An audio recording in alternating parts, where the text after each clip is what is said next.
Hello friends, PS the professional में आपका स्वागत है। फ्रेंड्स, आरबीआई ग्रेड बी का अब हमारा वीक 3 स्टार्ट होने वाला है। इस वीक में आपको क्या क्या करना है मंडे टू संडे, वो सारी चीज़ें हम इसमें देखेंगे। जैसे कि हम फ़ेज़ 1 और फ़ेज़ 2 दोनों को फोकस करते हुए चल रहे हैं। अगर आप इस अकॉर्डिंग अपनी प्रिपरेशन करते हैं तो आप टाइमली अपना पूरा सिलेबस कंप्लीट कर पाएंगे। तो चलिए देखते हैं बिल्कुल हमें सारी चीज़ें क्या करना है। सबसे पहले स्टार्ट करेंगे हम मंडे ईएसआई के साथ। ईएसआई में आपको मंडे के दिन जो टॉपिक इस वीक में करना है वो है sustainable development and environmental issue. ठीक है, ये एक बहुत ही इम्पॉर्टेंट टॉपिक है। इसमें जो भी 17 गोल्स हैं वो आपको बिल्कुल याद होना चाहिए। फिंगर टिप्स पे आपको बिल्कुल याद होना चाहिए, क्योंकि अगर आपका कोई भी डिस्क्रिप्टिव क्वेश्चन आता है उसमें आप इसे जो है सजेस्ट करके या इसका कोई भी पॉइंट यूज़ करके, गोल यूज़ करके अपने डिस्क्रिप्टिव आंसर को लिखते हो तो आपका आंसर बहुत ही अच्छा फ्रेम होगा। क्योंकि एक ऑथेंटिक चीज़ है, अभी करंट में चल रही है वो चीज़ है, तो सारे गोल आपको बहुत ही अच्छे से याद होना चाहिए। और सारी चीज़ें कब हुआ, क्यों हुआ, कब डिसाइड हुआ, ये सारी चीज़ें। तो एक बहुत अच्छा इंटरेस्टिंग टॉपिक है जो ओवरऑल सभी एग्ज़ाम में आपको देखने के लिए मिलेगा। ठीक है, तो इस वीक में इस पर आप अपनी अच्छी कमांड बना लीजिएगा, क्योंकि बहुत बड़ा टॉपिक ये नहीं है। तो आपको और भी टाइम मिल जाएगा मंडे के दिन कि आप बाकी चीज़ें कर सकें। मंडे को इतना कर लीजिएगा। उसके बाद ट्यूसडे की बात है। ट्यूसडे को आपको करना है फाइनेंस।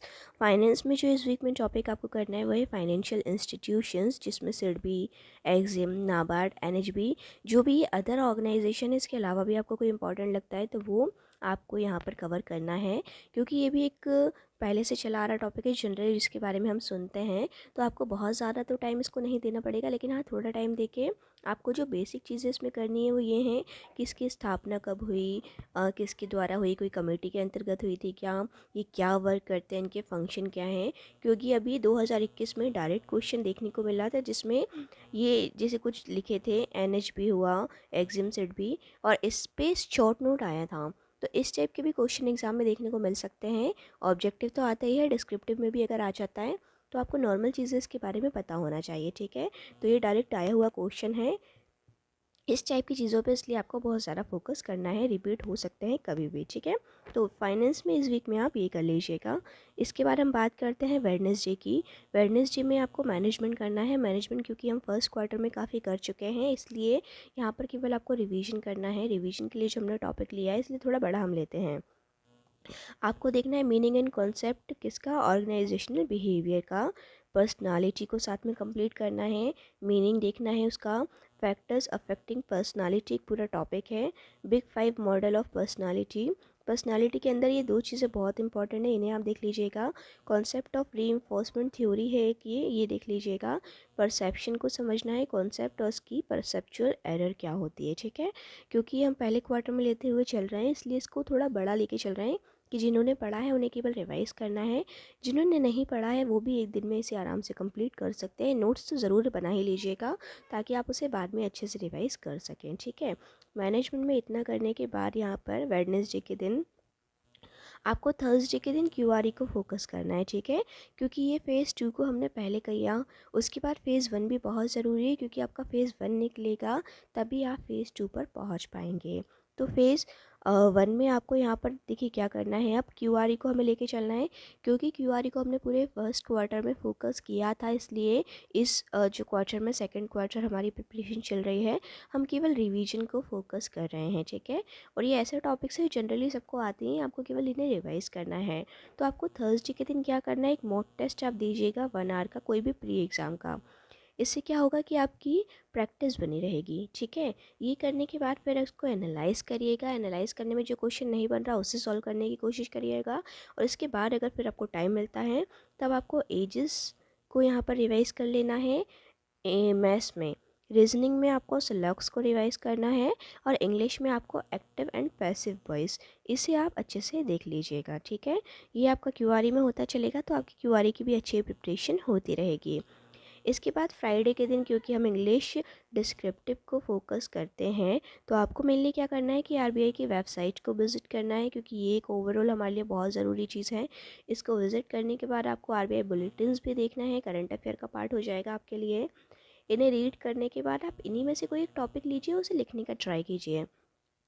डिस्क्रिप्टिव के लिए आपको कोशिश यही करनी है कि आप करंट में जो भी टॉपिक पढ़ें, जैसे चाहें तो आप एडिटोरियल पढ़ के उसको भी राइटिंग प्रैक्टिस उस पर कर सकते हैं। प्रैक्टिस आपकी अच्छी हो पाएगी। करंट अफेयर पे क्या होगा कि आप उसे लिखेंगे तो वो चीज़ें आपकी रिवाइज़ होंगी, ठीक है। तो ये आप कर लीजिएगा यहाँ से। ये करने के बाद आपको क्या करना है कि आप जो भी लिखोगे उसे आपको ग्रामरली पर चेक करना है। इससे क्या होगा कि आपकी स्पेलिंग मिस्टेक क्या हो रही है, आप कितना गलत कर रहे हैं, कितना सही कर रहे हैं, ये सारी चीज़ें आइडेंटिफाई हो जाएंगी, जो आपको डिस्क्रिप्टिव में बहुत ज़्यादा हेल्प करेगा, ठीक है। तो इसे अवॉइड नहीं करना है। लिखने के बाद उसे ग्रामरली पर चेक आपको ज़रूर करना है। थोड़ा ही टाइम 2 मिनट और लगेगा, ज़रूरी है, इसलिए उसे ज़रूर करिएगा। इसके बाद हम आते हैं सैटरडे के दिन। सैटरडे को आपको क्या करना है, करंट अफेयर और पीआईबी को फोकस करना है, ठीक है। वैसे तो आप कोशिश करिए कि डे टू डे का करंट अफेयर आप डेली बेसिस पे पढ़ते चलें। अगर आप नहीं पढ़ पाएँ तो जो भी आपका बचेगा, आपको वो करंट अफेयर पूरा का पूरा सैटरडे को यहाँ पर रिवाइज़ करना है, प्लस पीआईबी। पीआईबी समरी आपके लिए बहुत इंपॉर्टेंट है। चाहे तो आप डेली देखते हुए चलें, चाहे वीकली देखते हुए चलें, या फिर पीआईबी की साइट को डायरेक्ट विजिट करके पढ़ें, बट ज़रूर पढ़ें, ठीक है। पीआईबी आरबीआई की वेबसाइट, ये आरबीआई एग्ज़ाम के लिए बहुत ज़्यादा इंपॉर्टेंट होती है, ठीक है। आपको कोई भी 2 सोर्सेस लेकर चलना है करंट अफेयर के लिए। कोई भी 2 सोर्सेस आप चूज़ कर सकते हैं, चाहे यूट्यूब चैनल कर लें, वेबसाइट कर लें, या फिर आप अपना जो है किसी भी ऐप से पढ़ाई करें, बट करें ज़रूर, ठीक है। डेली का डेली कवर करते चलिए, बाकी चीज़ों को वीकली रिवाइज़ करते चलिए। तो ये आपको ज़रूर करना है यहाँ पर, ठीक है। फिर संडे के दिन आपको क्या करना है, एक मॉक टेस्ट देना है कोई भी मेंस एग्ज़ाम का। कोशिश करिए पहले तो आरबीआई के जितने भी प्रीवियस ईयर पेपर्स हैं आप उन्हें यहाँ पर ख़त्म कीजिए, उन्हें एनालाइज़ कीजिए। आप ऐसा भी कर सकते हैं अभी, क्योंकि बहुत टाइम है, कि एक संडे को पहले आप पेपर दीजिए, दूसरे संडे को उसे एनालाइज़ करिए। ऐसा आप करेंगे तो आपको प्रीवियस ईयर पेपर पे अच्छी कमांड हो जाएगी, जिसके बेस पे आप नई स्टडी अच्छे से कर पाएंगे। आरबीआई के पेपर जब आपके ख़त्म हो जाएँ तो मॉक टेस्ट बहुत सारे अवेलेबल है, वो दीजिए।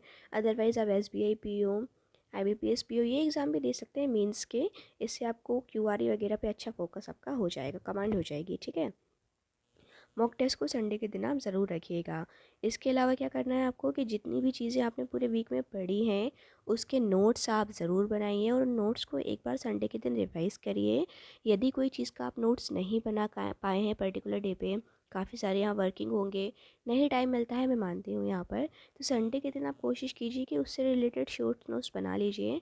क्योंकि नोट्स आप नहीं बनाएंगे तो जो भी पढ़ाई आप कर रहे हैं वो कोई मतलब की नहीं रहेगी। नोट्स बनाना बहुत ज़रूरी है। नोट्स की अहमियत आपको एग्ज़ाम के 2-4 दिन पहले, जब हमारे पास टाइम नहीं होता, तब समझ में आती है कि अब हम क्या पढ़ें। तो लॉन्ग सारी चीज़ें तो हम नहीं पढ़ सकते हैं। जो शॉर्ट्स नोट्स हैं वो हमारे बहुत काम आते हैं, कि एग्ज़ाम जब होता है मेंस का, तो लास्ट के 2-4 दिन में आप उन्हें अच्छे से रिवाइज़ कर लें, ठीक है। तो नोट्स को ज़रूर फोकस कीजिएगा। ये आप संडे के दिन यहाँ पर कर लीजिएगा, ओके। आई होप आपको सारी चीज़ें क्लियर हो गई होंगी। वीक 3 हमारा ये चल रहा है, इसमें आप ये सारी चीज़ों को कर लीजिएगा। इस तरीके से आप प्रिपरेशन करेंगे तो आपकी सारी चीज़ें बहुत ही अच्छे से कवर हो जाएंगी। कोई भी क्वेश्चन हो तो आप कमेंट सेक्शन में पूछ सकते हैं। Thank you for watching my video. Channel को लाइक, सब्सक्राइब एंड शेयर ज़रूर करिएगा।